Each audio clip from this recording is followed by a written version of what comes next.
Hello and welcome to Your Ghana, My Ghana. We're on Graphic Online TV and my name is Dede Amano Wilkes.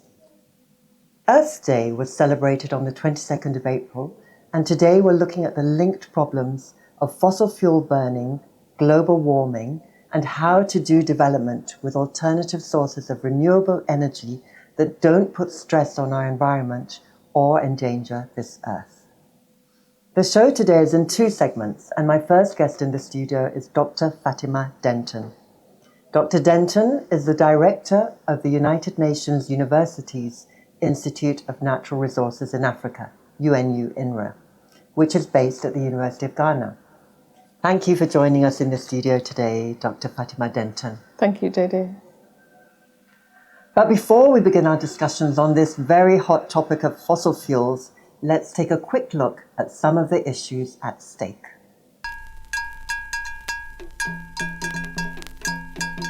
This year's Earth Day on the 22nd of April has come amid record temperatures worldwide and a prolonged heat wave in Ghana. Rapid urbanization in Ghana is creating urban heat islands. Close to 60% of Ghanaians now live in urban areas where the cutting down of trees is compounding the effects of global warming. The Paris Agreement on Climate Change commits countries to limit global warming to 1.5 degrees Celsius above pre-industrial levels. It is feared that above 2 degrees, climate effects will become so extreme that life on Earth could become increasingly unsustainable.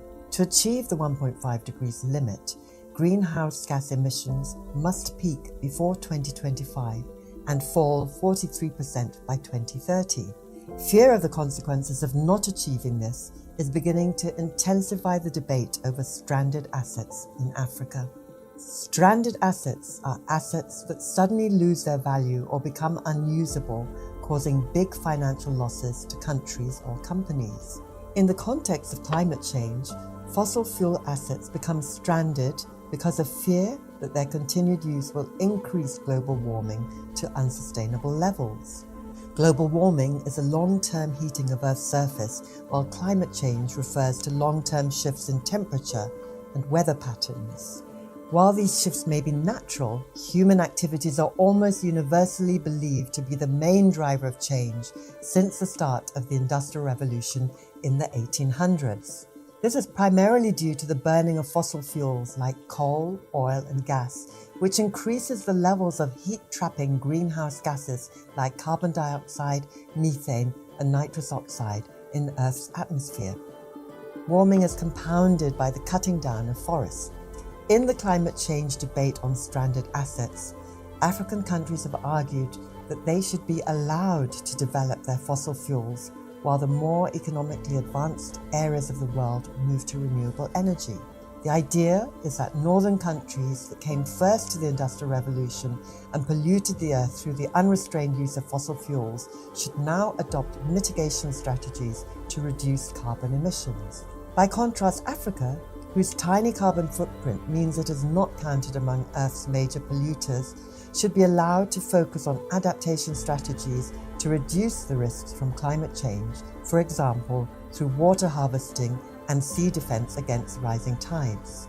But in sinking our resources into first industrial revolution technology to develop our fossil fuels, Africa is inadvertently creating a problem of lock-in to old technology. By proceeding with the development of its newly discovered fossil fuels, Africa could be mortgaging its future to dependence on old, unsustainable technology that may one day come to choke our continent. But what if there were another, cleaner and more beautiful way to prosperity that would save us from lock-in and allow us to take advantage of other natural resources we have in abundance to propel us forward and maybe even leapfrog us to a new technological age? What if Ghana could make more money and create more jobs by keeping its forests pristine and its water bodies pure? What if green energy, green jobs, and the blue ocean economy were not just a vision of the perfect Earth, but also a wholly viable business model? These are not just dreams, but the arguments of a small but growing number of voices, many of them the voices of the youth now leading climate change activism globally and in Africa. With the alarming rate at which Ghana's forests are being hewn down, with Galamsey destroying our water bodies and gradually replacing our cocoa industry, this year's Earth Day should give us a moment to pause for thought and reflect on whether we really want to replace our God-given lush forests with soul-destroying man-made oil rigs, platforms, and fossil fuel factories. But the answer depends on a broader question. Are governments in Ghana and Africa willing to invest in the kind of innovative technology that will drive down the cost of renewable energy, for example, by harnessing the sun, which we have in abundance in Africa? Or will we continue to lock ourselves in to fossil fuel technology, even if it means destroying our environment in the process, while we wait for northern countries to drive the green economy, only for us to jump on board at the tail end when the profits have already been made?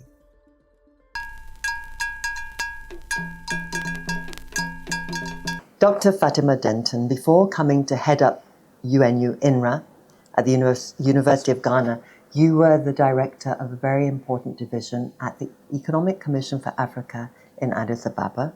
You were also at the same time the director of the African Climate Policy Center. As someone who's considered a leading voice on this issue of stranded assets, can you tell us why this issue is so important currently? Thank you, Dede. Let me start off by saying that natural resources are a key part of our essential goods for our economy.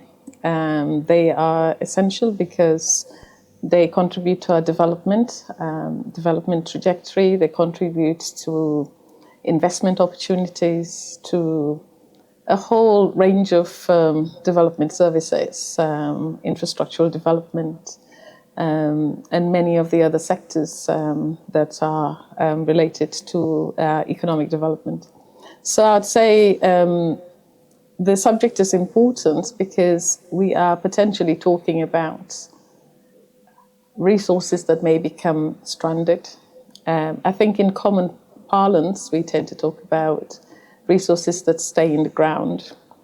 And what we mean by that is that resources will have to be non-monetized. They become almost obsolete. And I guess, in essence, because they become obsolete, it means also that they become unburnable. They're non-performing assets. So a country cannot enjoy these resources because they cannot be monetized. And the monetization, I think it's important to also say they cannot be monetized before the economic lifetime of these resources. So it's a monetization that has to also occur at the same time as these resources, do have a lifetime. And so it's a loss to a number of countries in Africa because they're very heavily dependent on these resources. The subsoil assets are important for countries like Ghana and important oil-producing countries like Nigeria, Angola, many of our countries in Africa, especially the hydrocarbon-dependent countries. I mean, if you take a country like Nigeria, for instance, 90% of export earning is coming from petroleum products, and it's contributing to about 70% of total revenue. Ghana is also a very important country in terms of oil and gas. So the potential of these resources becoming stranded means that we might have to lose a good part of the fiscal revenue that we enjoy. It means also that some of the important social programs related to education, some of the resources that Ghana get from extracting oil as supporting senior high school education, it means that those programs might suffer. And it also means that a lot of the infrastructural development that other countries have been able to lean on because of their oil and gas resources, Africa might have to forego those potential infrastructural development. So it has a huge development implication, but at the same time, we have to look at it from a very comprehensive perspective because we are not doing so well where climate change impacts are concerned. And Africa is a continent that is suffering massively from this impact, despite the fact that we have a very low carbon footprint. So in many ways, we have to be able to have some ability to be able to enjoy some of these resources within a given window, but at the same time plan ahead in terms of moving away from fossil fuel, transitioning. In the kind of climate change jargon, we tend to talk about transitioning away. So that is something that will happen. We will, at some stage, sooner or later, have to transition away from fossil fuel, because they also do pose a certain number of significant threats, I would say. Pollution, degradation of our soils, our land systems. We are a continent that is very reliant on land. And that land potential could be decimated if extractive is, done at a full scale. I mean, some would argue that the extraction that we do is not so harmful to our soils, to our land systems, but over time it will become a problem. So if speed is not really the issue, nevertheless, how optimistic are you that we're going to be able to limit global warming to the target that is sort of 1.5 degrees Celsius? Is that by the end of the century? Let me qualify the speed issue, because it's a subject that's gaining a lot of momentum and quite a good deal of literature. So what I'm meant to say by speed is that, yes, the speed is important, but Africa already has a constraining capacity in terms of what it can actually do. In terms of development? In terms of development, but also in terms of mitigation, because we're going to need trillions of dollars to be able to satisfy some of our nationally determined contributions. And those monies are not just waiting for us on a shelf, And just to explain that nationally determined contributions are the contributions that each country is expected. Yes, to. As part of the Paris Agreement, each country is expected to come up with contributions. With a plan. So it's essentially a plan on how they're going to mitigate climate impacts. Yeah. So both in terms of adaptation and mitigation. So this constitutes development plans that we call nationally determined contribution. They're determined nationally, and very often they are actually aligned with the development plans of that country, because it's important that they don't sit as a kind of separate plan, but that they actually talk to each other, especially in the case of Africa, because much of what we do in industry, in tourism, in agriculture, in energy, should be actually linked to our national determined contributions. So essentially, what I was saying was that yes, speed is important, but we have to know where we're headed before we speed into the wrong direction. So speed, I think, comes with foresight. It comes with understanding also of the potential ACEs that we have, because I think Africa has got a number of ACEs that we can take advantage of. As I said before, we have a huge amount of critical minerals that are going to be essential, especially in terms of expanding renewable energy. We have a problem with energy in the continent. I think the whole of Africa, in terms of electrification rate, we're looking at 45% as compared to about 94% in Asia. So energy deficit is a problem, even if we are richly endowed with renewable energy sources. So I would say in several other sectors, in the energy sector, but in other development sectors, we would actually need to be able to find windows of opportunities so that we can also take advantage of these ACEs. These ACEs are there. We have the Congo basin, which is an important sink, carbon sink, and that is also an ACE. It's something that we can sort of fall back on as a buffer.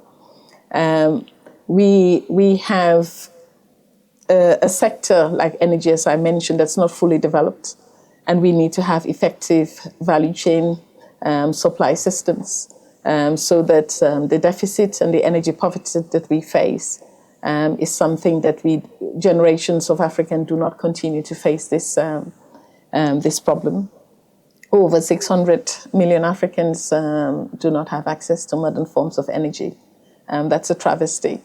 And the dilemma that we're facing is also because the countries that we could say are somewhat culpable for these problems do have already solved the problem of energy deficit. They're already quite secure to some extent in terms of energy, and this continent still has to enable that kind of security. So I think you asked the question about the 1.5. Yes, I think 1.5 is... How optimistic are you that we can limit global warming?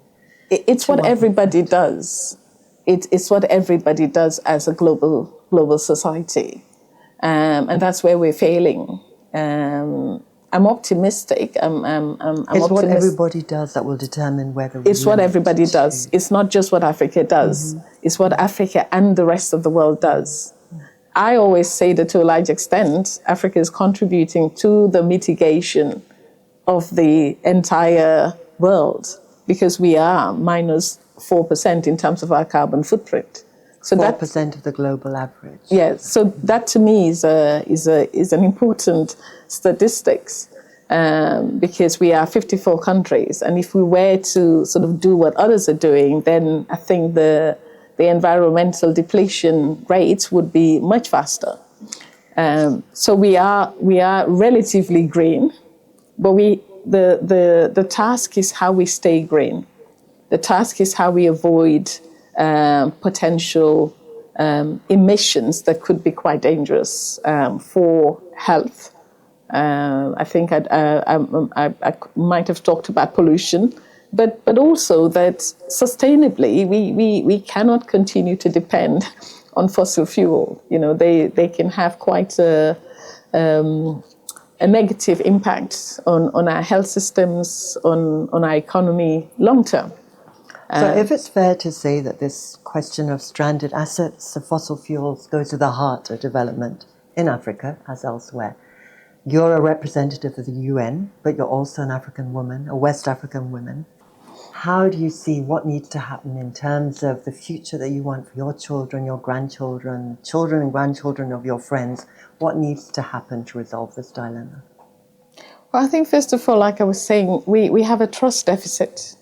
So I think the first thing that needs to happen is that global societies need to come together. We don't have to see this as a kind of government-to-government problem. And I think that's what's so good about, and that's why I'm so optimistic, because there's a call to action in every segment of society. We see it with the youth, their cooperative movements, trade unionists. You know, so I think what needs to happen is the realization that what we're fighting for is bigger than ourselves. And the recognition that we have to leave a sustainable planet. I mean, when we talk about that, it almost seems like, you know, the sustainability of our planet is something that should be left to others. No, it should be left to all of us. The planet is an important resource, and it's not a luxury. It can be, but we have to be able to ensure that our contribution towards a healthy planet is guaranteed in terms of the things that we can do, the things that we can do to our land systems, the things that we can do vis-a-vis our energy systems. So we have to work towards all of those systems aspects to make sure that we are not depleting the resources that are already depleted.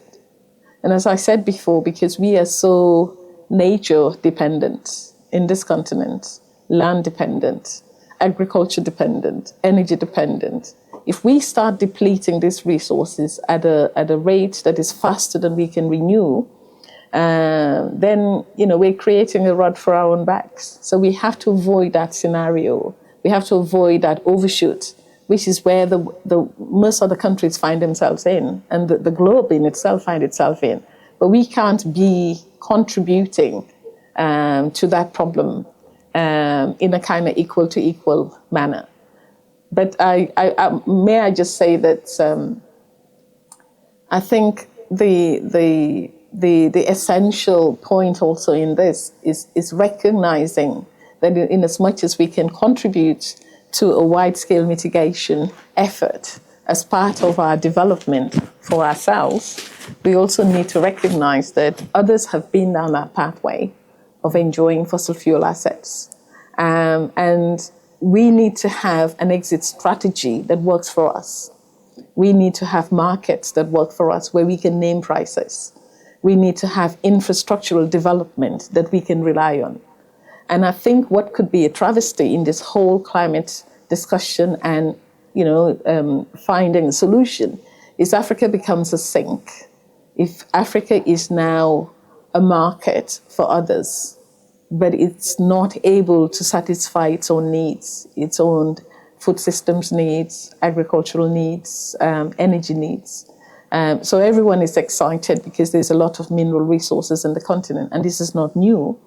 But what will become a big problem is if that dependency follows the same patterns that we have seen, where resource wealth is enjoyed by a few. It becomes an enclave economy, and it doesn't spread, it doesn't percolate down to, the wider population. So we need to think about this in terms of a window of opportunity, have an exit plan, prepare for how we can take advantage of the market, the knowledge that we need. This is a very technology invested agenda. So how do we use technology within this agenda of mitigating, but mitigating for development? These things are all essentially important. So we need to really get all that sort of knowledge infrastructure in place so that we do it for our own benefit and not just to save the world or to support countries in Europe that are anxious about energy supply and energy security. Interesting points, and thank you very much, Dr. Fatima Denton, for joining us in the studio today and for helping us to set up today's debate on stranded assets and the burning of fossil fuels in Africa. Thank you. Thank you. Thank you, Dede. We're now going to take a short break before we move into the second segment of this show with two more guests. Thank you. Joining me now for the second segment of the show are Senyo Hosi and Joshua Amponsen. Senyo Hosi is Executive Chairman of Cleve & Tove. He's the former CEO of the Ghana Chamber of Bulk Oil Distributors and is currently an advisor to African governments on energy transition. Thank you for being with us today, Senyo Hosi. A pleasure, mine, Dede. And Joshua Amponsen is the Executive Director and founder of Green Africa Youth Organization, GAYO. GAYO is a youth-led advocacy group based in Ghana. It focuses on environmental sustainability and community improvement. Good to have you in the studio, Joshua Amponsen. Thank you. Happy to be here. So, Senyo Hosi, you're a key advocate of the need for Africa to continue to exploit its fossil fuels. Responsibly, though. Despite global warming. Yeah. Responsibly, despite global warming. Very well. Why do you think that Africa should continue to pollute the earth when others are being asked to stop? That's quite presumptuous and inaccurate. We don't intend to have Africa pollute the earth. Do fossil fuels pollute the earth? Oh, they do. But I think we discussed net zero, but there are other interventions that really help compensate for that. And the foremost responsibility that we all have as humans and as business is first to survive. It's first to survive. Okay. And that would mean the responsibility of every government foremostly would be to advance the economic sustainability of its people. I don't subscribe to anybody trying to pick on Africa on this particular subject.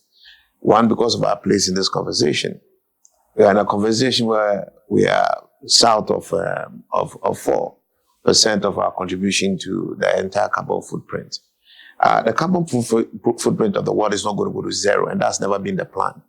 Mm-hmm. So if we are actually at this level, can you imagine what the world would be like if Americas, Asia, everybody was 3.1, 3.8, or below 4. So I think that when we talk about Africa in this conversation, we should talk about Africa in a very honorable way and show a lot of respect to Africa for its contribution to this particular space.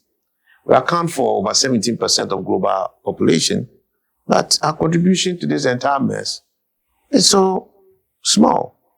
And if anything at all, we should be discovering conversations about our forest cover. Our forest cover has been depleted by over 10% in the last 20 years. That's something that we should be worried about as Africans.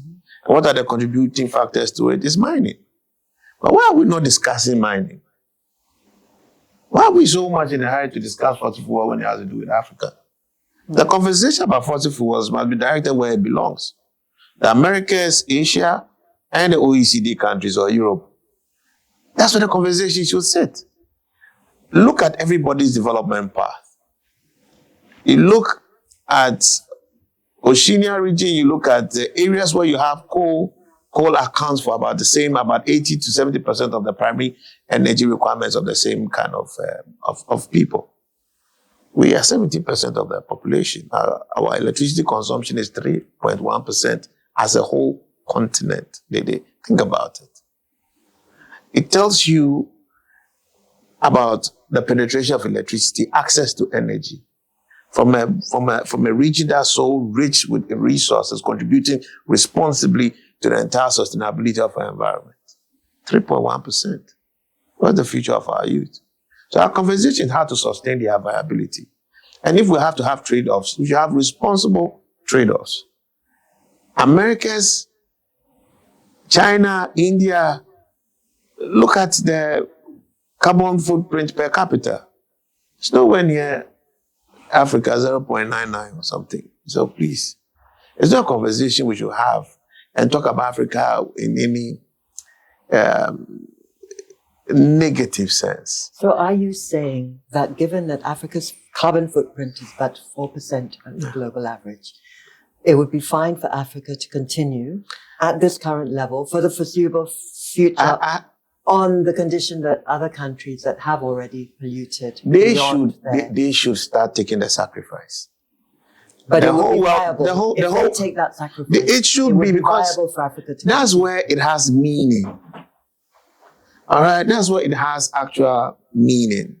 If you have a single ant on your table, how much of your food will it steal? It's almost meaningless. It's okay. It's even like part of the artwork on the table. But if you have a buabu who decides to enjoy your food, then you know you have a problem. Who do you kill first? So let's get real. Africa is not the subject of this conversation. What is America doing about, and then the entire Northern America alone is doing about 20% there, about 25% there about. What are they doing? How about China? How about India? Why are we having this conversation about Africa? And I asked the last time, why are we not having a conversation about the forest cover? Because our forest cover has been depleted by mining. All right? Deforestation is also from our timber harvesting in an uncoordinated manner. Where is rosewood going? It's going to Asia. It's going to the West. They're enjoying it for now. Nobody's having a conversation.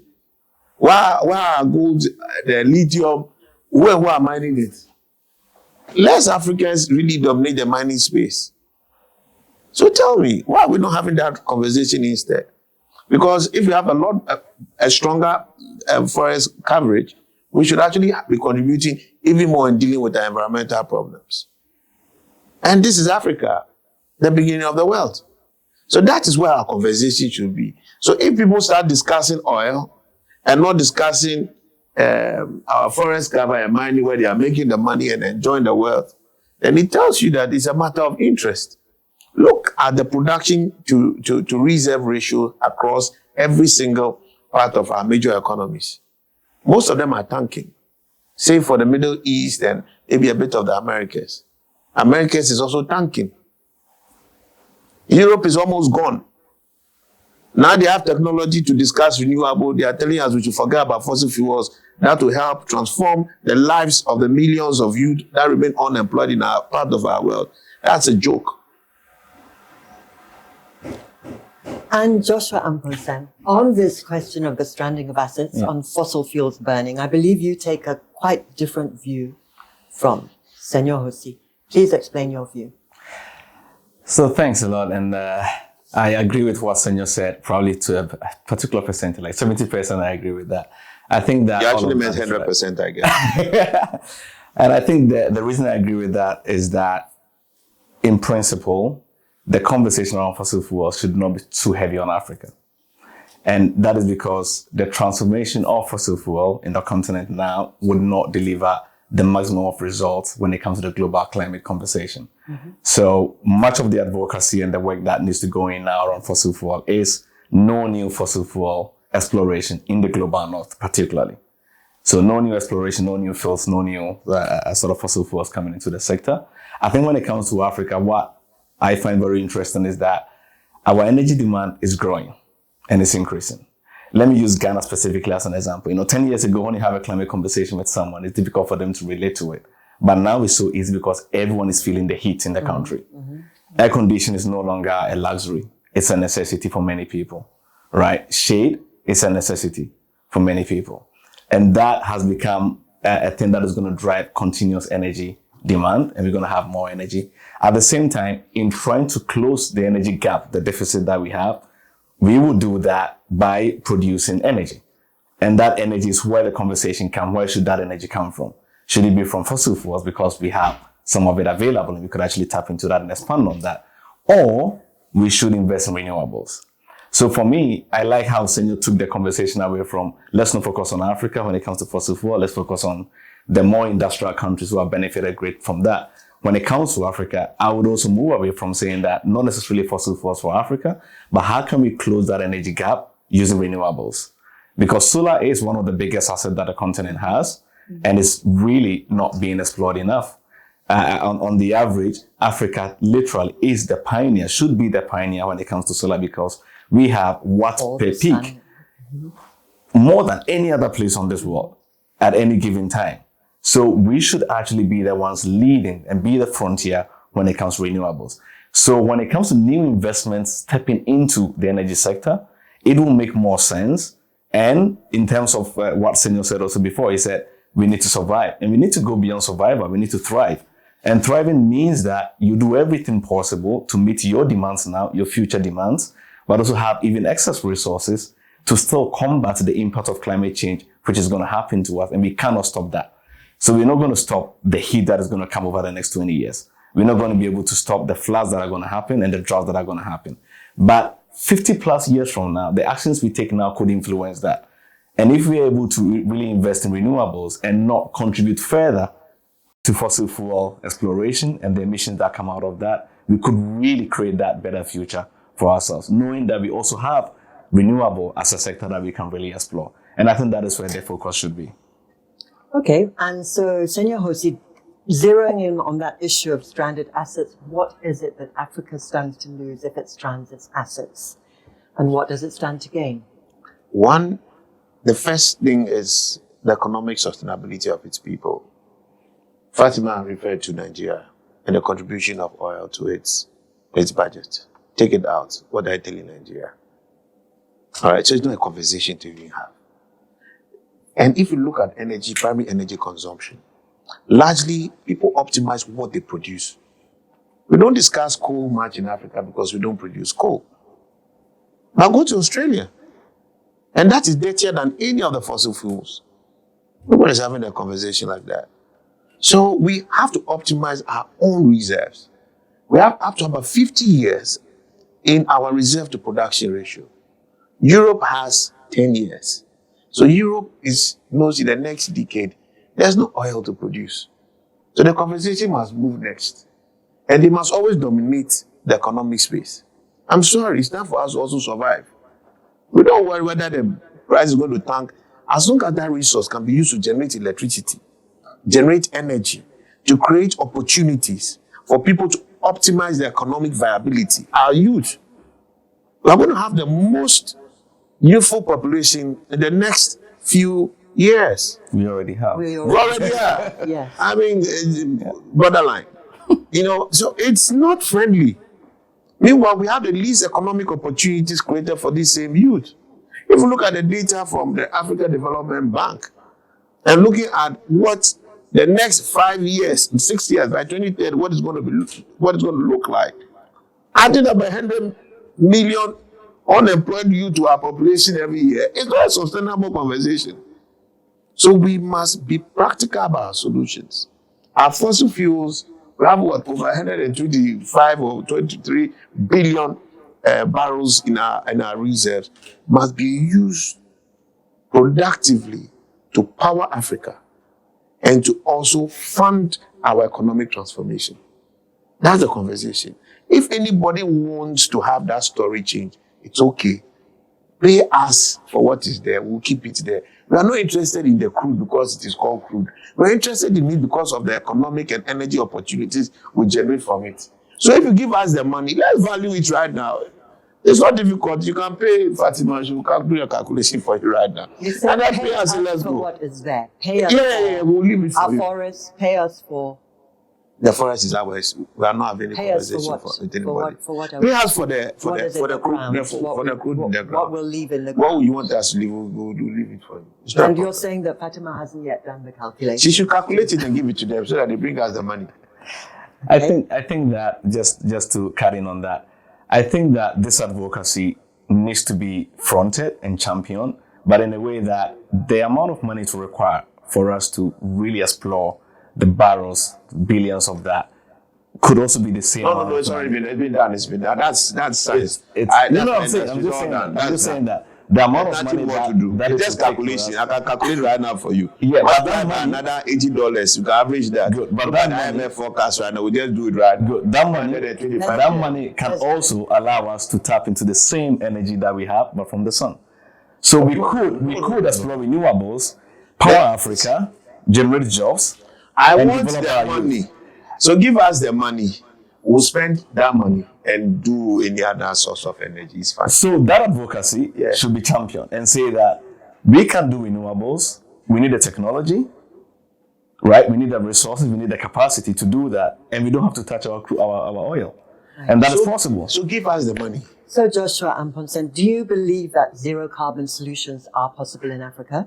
Or What? is this just wishful thinking by the youth of Africa who have stormed the global stage of climate activism? No, I think that is possible, and the reason is that the Paris Agreement wasn't just agreed because people wanted to sign some fancy papers. It is because we could look ahead of us and realize that we need to halt global warming, keep it 1.5 and well below 2.2 degrees. The way to do that is having some net zero commitments. Most of that net zero conversations were not targeted towards Africa per se. It was towards the global north and industrial economies. And the financial commitment in the Paris Agreement was to help the developing countries be able to pursue their development needs sustainably. And their renewables then play a significant role. There are two sectors that we need to approach significantly to meet this commitment: agriculture and food systems, and energy. And when it comes to Africa, even though we say that it's true that we did not contribute a lot, but if you look at methane levels now between US and Africa, US are 6 million tons, Africa is at 4.6. It's not too different anymore. This is coming from, of course, energy sources. That's a whole country versus a whole continent. No, but I'm coming. But if you look at it, ours are not coming from energy per se. It's coming from the forest cover loss that we are losing. And even from agriculture. Yes, and from agriculture and food systems. So there is something to be said around focus on the financial flow from the countries who have the resources now, who have exploited these fossil fuels, build the economy, so that we can pursue the same needs sustainably without having to touch our fossil fuels. And that can be done. And it's a commitment that was there. But the money has not been flowing. And I think that is part of the biggest conversation that needs to be happening. Having the advocacy to make the finance flow so we can actually not just have the money, but also the technological transfer that allow us to explore renewables, explore better food systems. Because, how many vertical farms are in Africa? How many indoor farms at scale are in Africa? And these are being done. The technology is there. Oh, we don't need indoor farms. Yes, we don't need that. We have enough arable land. We have the world's arable land. largest arable land. But our I'm food not system saying and that agricultural system is I'm still just saying excessively polluting. it's not the case with Africa. Africa has a great opportunity to transform its agriculture, to leverage its resources and better the lives of its people with good leadership. If the West wants to really support Africa, and this is your problem, like I said, pay for what is there, we'll leave it there. With the money, we can go and do run any other technology. Have you tried running solar in Ghana? The investment outlay, when you sit down and you work out, you realize it's not value for money. But a lot of individuals are doing it. No, people are doing it. It's not a lot. We look at it on this. More. Yes, some people do. Right now, people may have challenges with Doomsaw, and it's become incentivizing. But sit down and run the analysis, and you realize that it is not easily value for money yet. Yes. But whose technology are we investing? Who will make it value for money? It is research. It is science. That is going to now modernize and make it more competitive. And I'm not going, if I'm a government, I'm not going to spend my hard-earned tax dollar investing in another technology. When I have technology right in front of me, I can optimize and give people better and deeper access, give them opportunity to transform their lives, than to invest in another person's technology. I wouldn't do it. Why should I? The US doesn't come to consult us on that. They are still keeping their huge reserves. They are still exploiting it. What did happen recently in the UK? Didn't they lift a little ban so that they can, when they had the Russian struggles during this Ukraine war, what happened? People pursue first the survival of their own people. Before you start talking about all this fanciful nice English in the name of carbon this, carbon that, I agree we must deal with the carbon situation. But we are not the people. We are the ant on the table. But there's a wabu eating the earth's food. Kill it. But the people who to kill the wabu are the same wabus. So I don't know how we'll fix that one. So as an advisor to governments in Africa, what do you advise? Hold your resolve. Do you think some of the earnings from oil and gas production, from fossil fuel burning, for example in Ghana, to invest in renewable energy? What do you advise? What are you advising the I sat on the Ministry of Energy's advisory board for quite a good while. I've advised about 5 or so ministers. I provided ideation for our transition. We definitely have to be more responsible. There's no doubt about that. Gas is a fantastic transition for us. Optimize it. Because it's less. Yes, it's less damage. Less damage than that. So it helps us reduce that. So it's one of the things we have. But you must hold your grounds. It's not for us to just jump into anything that's nicely said in some Paris meeting when America itself may run away from it, China itself is running away from it. Then they're asking us. It is this story. Look, situated well. This is a discussion on economics, nothing else. In the next 10 years, Europe hasn't got anything. Europe drives world policy together with America. Get it right. If they can't survive, they've known this for a while. How are they going to survive? They're going to definitely need new technology to generate energy. Because Europe needs to be energy secure. They're going to invest in that energy. The energy will be more than what they need. Who has to buy it? Those who don't have the technology. And as we sit here, we know which continent suffers the most when it has to do with technology. It's Africa. That's why the conversation is coming here unnecessarily. I told our government, we don't spend another dollar in generating power with renewable unless we're just doing research to acquire knowledge for now.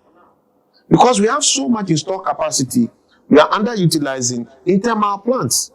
And we are paying capacity charges close to $500 million every year. So what is the sense in going to take renewable when you still have a $500 million bill nobody is compensating you for? Who does that? No mother runs the house that way. So why should I? Why should any government do so? It's a phased conversation. Renewable is great. We have the dam. It's a green technology. Of course. All right? It's something we should respect, at least for Ghana. If we want to look at incremental capacity, that's different. But that must be also tied to how we optimize our current capacity and utilize our current resources. In life, you only turn value out of that which is of value. The first value you have is yourself, is your brain. The next is every resource God puts around you. How do you transform that to impact your society sustainably. That's the mandate we have as policy makers, policy drivers for Africa. So let's cut the nice English and let's get practical about our situation. We have 100 million youth we are adding to our population unemployed every year. How do we fix that? We have about 50% of our population without access to electricity. How are we fixing that? Those are real lives. Joshua, you mentioned the problem of need for shade in Africa now, and Senor himself talked about the problem of forests. Can you paint a scenario for us, a future of Africa where there'll be green jobs, blue ocean economy jobs? What kind of scenario will we be looking at? I think it's going to be a scenario where there is enough financial flows into Africa, both internal generated ones and external funding coming in. I think it's going to be a scenario where we are able to maximize resources around us. And those resources also include one of the maximum ones we have is the sun. And being able to also have the kind of cooperation and partnership that allow us to be able to access and develop technologies that allow us to explore these resources. You know, I think there's a continent that knows very well the impact of the extractive industry. It's a continent that knows that the extractive industry has not delivered promises to the everyday person and has largely benefited only a few. So anything extractive industry, if you just go on the street and you ask, everyone is going to be like, great, but how do I thrive from that? Right? Because it's not a sector that necessarily give much to the everyday person. And I think that when we talk about the number of young people, the growth of the continent, jobs and everything, we need to think about it from how do we develop sectors that provide new jobs, new skills. And I think risk-scaling is one of the biggest conversation when it comes to youth in Africa. And those risk-scaling will require us to train young people and train, not just informal youth, but also those from academia on the new areas that we need to develop as a continent. And for me, one of the biggest ones is renewable, because I know that we have the resource, that the sun is there, we can actually explore that. And I also know that our forest cover has lost significantly over the past 10 years, or over the past 2 decades, right? About 40% even for Ghana, which is huge. Ghana is just still under 10, just about 9.94. And resources are still coming. Yeah, of our forest coverage. And resources are still coming into the country for us to develop this, right? For us to rebuild. So there's carbon credit and Red Plus and all these initiatives are there to help with agroforestry and all of that to rebuild. But we cannot do that. We cannot do that if the youth population do not have the skills that is needed to work within these sectors. How many people study environmental science, natural resource management, and end up working in that field? How many people study within this sector that we are talking about here and end up being able to work in that field? So there's a lot of risk scaling needed to keep our brilliant minds within that field, for them to be able to work, for them to be able to develop new technologies that are viable for us, but also create structures that allow the everyday person to benefit from this. Because I think that is where the conversation is going to lead to. That's going to be the reality. The reality will be solutions will come and go, but is it translating into the everyday lives of people when it comes to heat, drought, floods, and food insecurity? We have abundance of arable lands, but still a continent that suffers a lot from food insecurity. Right. And that is the reality. Of course, some people can feed themselves and generate a lot of food waste in the same continent. But on the everyday person, this is still a massive problem. So for me, looking at the continent and how we are designed, we really need solutions that maximize not just the natural resources around it because they are there, but also thinking around how do we design it in a way that we can do the risk scaling that allow for majority of people to tap into this sector and deliver the benefits for themselves. And then the last thing I will say is that no matter what we talk about here, the reality is survival. And survival for Africa is not necessarily what we explore or not explore. The reality of that is the climate impacts that we are going to see. Mm-hmm. Just in February, we had an anomaly of up to 4 degrees in Ghana, across West Africa, actually. Right. Mm-hmm. An anomaly of 4 degrees Celsius. So the global 1.5 or 2 degrees doesn't even come into play if you experience such an anomaly. Mm-hmm. If you take a global average and we say the global average, we should have a temperature rise of 1.5 and that is okay, everyone will be well. We will not be well. Because even at that 1.5, that anomaly added to that will be complete chaos. We don't have a healthcare system that can absorb this. So the number of heat rash, heat stroke, and discomfort that will happen to older people and children, we don't have a healthcare system that can even absorb that. So all of these things are going to be the reality of everyday life. And then the loss of nutrients in food, because we still have open markets that sit under the sun. And as those items sit on the heat and the sun is scorching them, we are losing nutrients out of that. So it's a huge compounded issue, and that will be the reality of us. And I think that adaptation and resilience and being able to do that, coupling that with development and making sure that the everyday person have the resources they need to be able to withstand these impacts, but also have jobs, have income that they can take care of themselves, is very, very essential.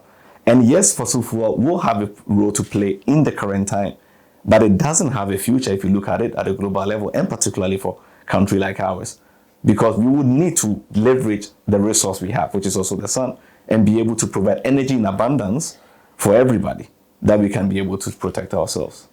Thank you. And finally, Senor, you said that it all comes down to economics. But doesn't it also come down to political will? Do you believe that we have the political will here in Ghana, here in Africa, to continue burning fossil fuels because that is the resource we have and because we haven't contributed much to the global carbon footprint? But at the same time, do we have the political will to conserve what is good and green and work towards creating the green economy of the future? Political will is definitely critical. I wouldn't say, if I discuss issues relative to a forest cover, that politics has been responsible enough. It hasn't. So that has to be looked at. But when it has to do with the fossil fuels and optimizing it, we don't consume as much capacity as we have. So our consumption is very small. Mm-hmm. What Africa needs out of fossil fuels is the income it generates, the economic opportunities it generates for its people. That's what we need. That's why I think that if we really want to deal with this issue, those who have leveraged fossil fuels and transformed their economies should pay for what we have. Yeah. And then we can move on, and it's just a peaceful conversation. But we also have a responsibility to invest properly in our forest cover. Ghana's was 9.75 loss. Mm. But you actually see other economies that are doing relatively better on that front. China actually has a positive. It has increases for forest cover by 24.28%. So it's possible. The US has done that by 2%. Mm. Asia has done that by 6%. Globally, we've lost 2.38%. Mm-hmm. And it clearly shows that Africa is a major contributor to that. Mm-hmm. So we have to have a proper conversation around our forest cover. Responsible mining has not been there. The Galamsey story is a wash. To your international audience, this would be what? Illegal mining. And irresponsible mining, we call that Galamsey in Ghana. It leaves much to be desired. And that is a function of pure party politicking. Bad political leadership. Mm-hmm. Every single one of our leaders around this time should be really disappointed in themselves. They have betrayed the trust of their own citizenry. And something has to be done about that. Our forest cover situation is not. And not just Galamsey, you're also looking at about the lumber business itself. Mm-hmm. And the afforestation projects not really taking off as planned. No. We are quite so unwise that we allow so much to be lost, and we spend even more trying to recover what's been lost, and we still don't even make half that much. Yeah. So it is a problem. Leadership and political will is more required on that particular front. I'd rather want to see a project that has us optimize our fossil fuel resources, and at the same time, with a part of that income heavily going into afforestation and trying to reverse this loss of 10%. That to be a more meaningful conversation for me. Either way, we are creating economic productivity. We are planting more trees. We are building a new culture towards being green. We're also making income from our fossil fuels. The demand for fossil fuels is not going.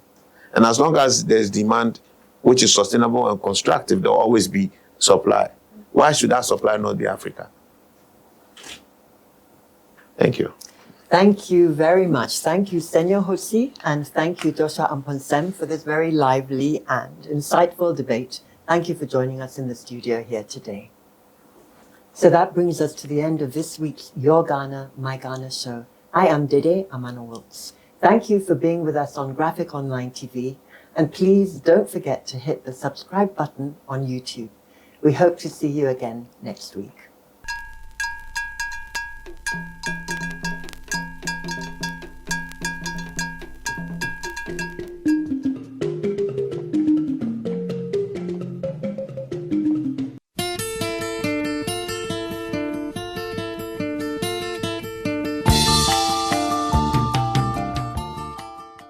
For more news, please visit our website graphic.com.gh or follow us on Facebook at Daily Graphic and on YouTube and Twitter at GraphicGH. Subscribe now.